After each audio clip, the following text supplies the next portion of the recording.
In today's video, I'm going to teach you how to unapprove a report in Expensify. Sometimes a report gets approved too early, or you spot an error after the fact and need to pull it back. In this walkthrough, I'll show you exactly where to click and what to look for so you can quickly unapprove an expense report and get it back into the right status.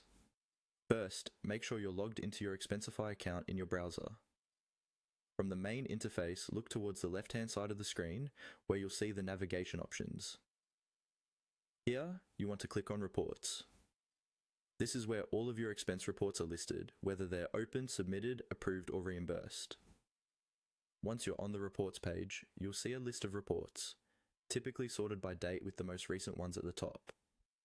Take a moment to find the specific report you want to unapprove.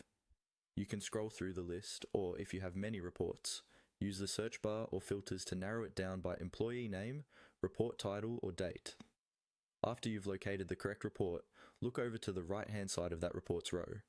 You should see a small arrow icon next to it, usually pointing down or to the side. Click on that arrow.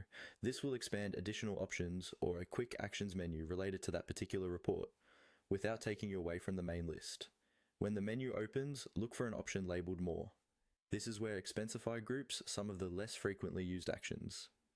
Go ahead and click on More to reveal the full set of actions available for that report. Among those options, you'll see one labeled Unapprove.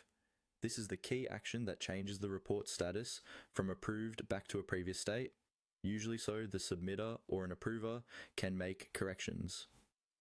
Click on Unapprove.